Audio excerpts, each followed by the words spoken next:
नापाक पाक ने जो हरकत की है, यशस्वी प्रधानमंत्री और हमारी सेना, दोनों सरकार और सेना ने मिलकर जिस प्रकार से उसका मुंहतोड़ जवाब दिया और उनके होश फाख्ता कर दिए, हमारे लिए ये चुनौती का समय भी है, लेकिन देश की सेना और यशस्वी प्रधानमंत्री के कुशल नेतृत्व का गर्व का क्षण भी है। बीते 11 साल में जिस प्रकार से सभी विभागों को लेकर के माननीय प्रधानमंत्री जी ने देश और दुनिया में अलग पहचान बनाई, लेकिन उतने ही समान रूप से देश के ऊपर कभी ऐसा दुश्मन कोई हमला कर दे तो देश उससे निपटने में आधुनिक टेक्नोलॉजी के माध्यम से कैसे सफल हो, इसका उदाहरण हमने सबने देखा। दुश्मन ने कोई कसर बाकी नहीं रखी। चारों तरफ से पंजाब, राजस्थान, जम्मू कश्मीर, हरियाणा, हर तरफ से उनने अपनी सारी कोशिश कर ली,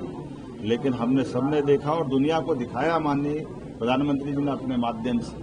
कि हमारे पास आधुनिक सुविधाओं के साथ साथ वर्तमान में सुरक्षा के लिए भी वो सारे प्रबंधन सेना ने माननीय मोदी जी के नेतृत्व में रखे, जो विकासशील देशों में कभी इजराइल में, अमेरिका में ही दिखते थे, वो सब हमारे पास है। हम सब अपने आप को अगर महफूज रखे हुए हैं तो अपनी सेना के और वर्तमान के इन संसाधनों के बलबूते पर मैं माननीय मोदी जी को धन्यवाद देना चाहूंगा, माननीय रक्षा मंत्री, माननीय गृह मंत्री, और इसीलिए हमने अपने प्रदेश के स्तर पर भी इस वर्तमान हालात में भारत सरकार के निर्देश के आधार पर आज सुबह ही मैंने मीटिंग बुला ली है और हम अपने प्रदेश के भी नागरिकों को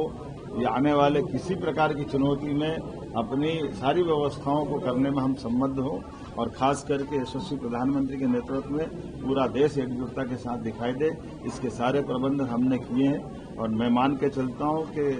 दुश्मन ने अगर हिम्मत की है तो उसको इसकी कीमत चुकाना पड़ेगी। लगातार मार खा रहा है, लेकिन दुश्मन इतना ढीठ है कि उसको असर ही नहीं होता। कोई बात नहीं, हम एक बार फिर पाकिस्तान को उसकी करने की कीमत चुकाने के लिए मजबूर करेंगे।